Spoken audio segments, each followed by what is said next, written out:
Yale University keeps one of the most dangerous books in the world, locked inside a climate-controlled vault.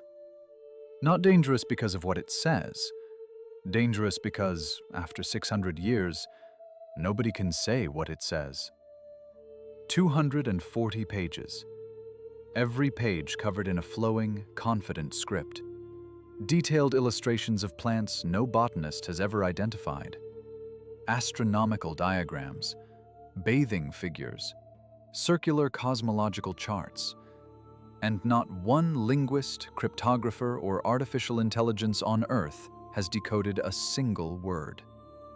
This is the Voynich Manuscript, and this is what we actually know about it.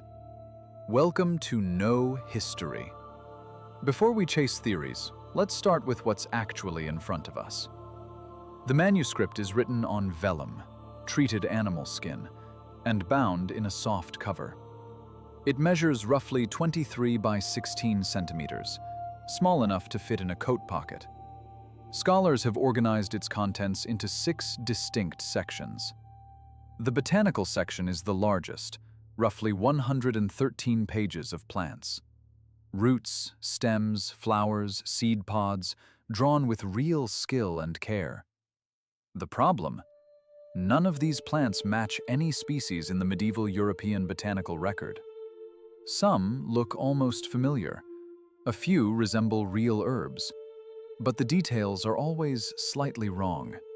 The roots branch in directions real roots don't.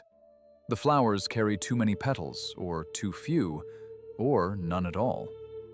The astronomical section contains circular diagrams, concentric rings, radiating lines, symbols that resemble zodiac imagery. The biological section shows small human figures, apparently female, bathing in connected pools and channels. The cosmological pages look like maps of something. But maps of what exactly, nobody has established. We can see what's drawn. We just cannot read what's written beside it. Here's what most people assume when they first hear about this manuscript. A clever forger in the medieval period, or perhaps a Renaissance con artist, invented a fake language, drew some weird plants, and sold it to a credulous buyer. It sounds completely reasonable. For decades, the hoax theory dominated. Even serious scholars entertained it. In 2004, one researcher proposed that a device called a cardon grill, a card with holes cut into it, could generate convincing-looking pseudotext. The idea made headlines. It seemed to explain everything. But subsequent researchers tested the method directly. They tried to reproduce Voynichese using a cardon grill. The statistical properties didn't match. The word length distributions were wrong. The character repetition patterns were wrong.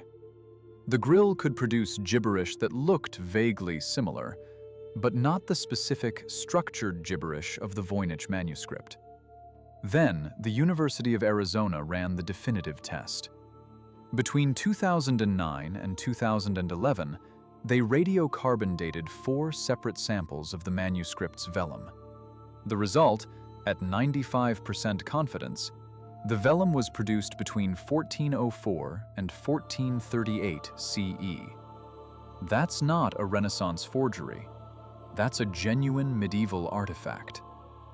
Some argued the vellum could be old, but the writing added later. But the ink's chemical composition is consistent with the same period. And the quire structure, the way the pages are folded and sewn, matches authentic early 15th century bookmaking precisely. This manuscript is real. It's old, and it was made by someone who knew exactly what they were doing. So, if it's genuine, what is the writing? The script, researchers call it Voynichese, uses somewhere between 20 and 30 distinct characters, depending on how you count them. The characters flow left to right with clear word spacing. There are no obvious punctuation marks. Some words appear hundreds of times, others appear just once. And here is where it gets genuinely strange. In every human language ever studied, English, Mandarin, Arabic, Latin, ancient Sumerian, word frequency follows a mathematical pattern called Zipf's law. The most common word appears roughly twice as often as the second most common, 3 times as often as the third, and so on down the list. It's a signature of natural human language. Random text doesn't follow it. Deliberate nonsense doesn't follow it. If you sit down and type random characters, or generate fake words with a Cardan grill, the distribution comes out flat and irregular. Voynichese follows Zipf's law almost perfectly. Whatever Voynichese is, it behaves like a real language. But it matches 0 known historical scripts. Not Latin, not Arabic, not any cipher alphabet on record. There's another peculiarity. The text has almost no corrections. Authentic medieval manuscripts are full of them. Scribes crossed things out, wrote over errors, scraped the vellum clean and started again. This manuscript has almost none, which means either the author never made mistakes, essentially impossible, or they were copying from something else, something we have never found. One more detail. The text in different sections of the manuscript uses slightly different vocabulary. The botanical pages use different common words than the cosmological pages. That's exactly what you'd expect if different topics were being discussed in a real language, the way a medical textbook and an astronomy manual share grammar, but not vocabulary. We're looking at something that thinks like a language, moves like a language, and distributes like a language. We just cannot find the key. So where did this thing come from? The honest answer is, we don't fully know. What we can trace reliably begins in the early 17th century, and even then it comes down to a single letter. According to a 1666 letter by Johannes Marcus Marci, a Prague alchemist named Georg Baresch had owned the manuscript and was deeply frustrated by it. Marci claimed that Baresch had written letters to scholars across Europe seeking help deciphering it, though no independent records of these letters survive.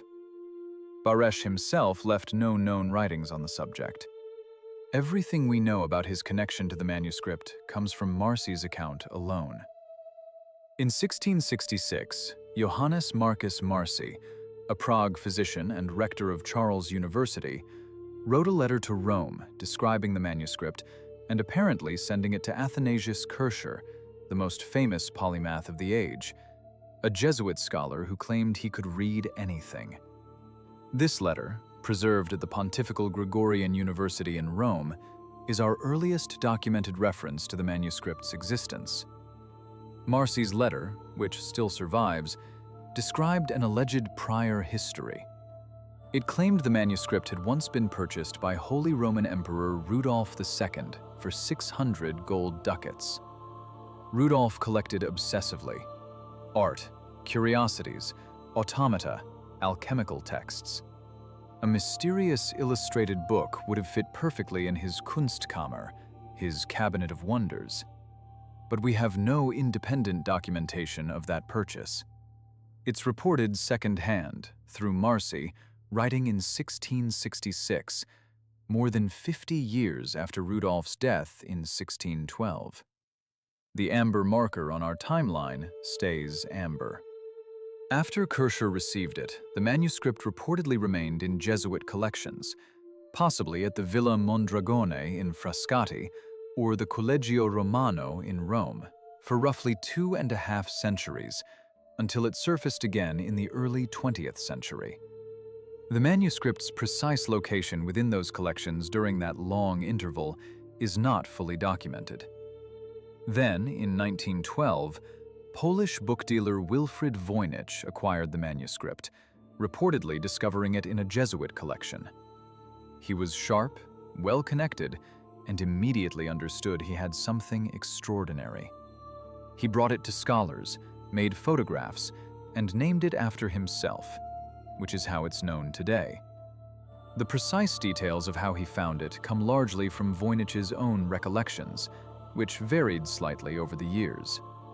After his death, the manuscript passed through a few more hands before ending up exactly where it is now. Yale's Beinecke Rare Book and Manuscript Library, donated in 1969. So let's be honest about where all of this leaves us. The Voynich manuscript is not a hoax. The radiocarbon dating settles that. It is not random gibberish. The statistical structure settles that.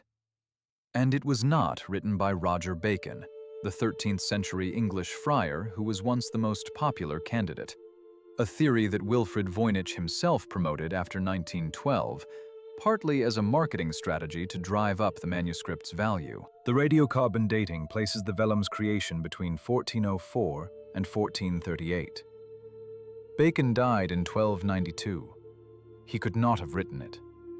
That gap is over a century. What we're left with is this. Someone in the early 15th century created a 240-page illustrated codex in a writing system that has never been identified, in a language that has never been matched, covering topics that have never been fully explained. They were skilled, they were methodical, and they have been completely, perfectly anonymous for 600 years. The leading theories among serious researchers fall into a few categories.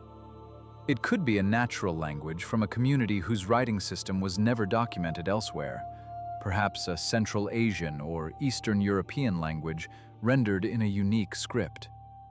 That would explain why the text behaves statistically like language, but matches nothing in the historical record. It could be a constructed philosophical language. Several Renaissance thinkers attempted to build artificial universal languages, systems designed to express ideas without the ambiguity of any existing tongue. A manuscript in such a system might be perfectly logical and completely unreadable to anyone who didn't hold the original design document. It could be a cipher, a known language encoded through a system we haven't cracked yet. Medieval ciphers existed. Some were sophisticated, but no known medieval cipher applied to any known language has yet produced coherent text from the Voynich pages. Or it could be something we haven't thought of yet. The history of this manuscript is a history of confident theories collapsing. The Bacon attribution, the Cardan-Grill hypothesis, the various cipher proposals. Each seemed promising. None survived contact with the full evidence. What we know for certain is that the manuscript exists, that it's old, and that it was made with purpose and care by someone who knew exactly what they were encoding, and who, for 600 years, has kept that secret. This manuscript reminds us that silence can be its own kind of message.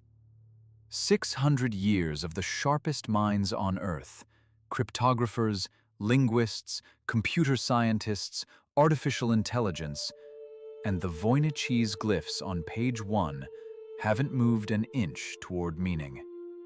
That's not a failure of intelligence.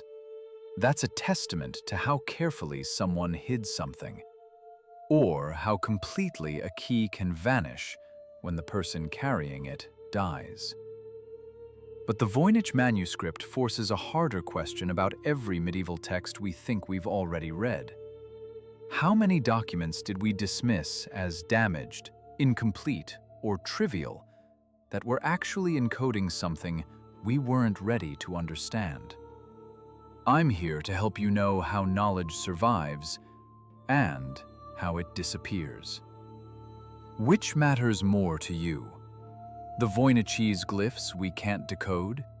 The botanical illustrations that match no plant on record? Or the person who made sure we'd never easily find either answer? See you in the next archive.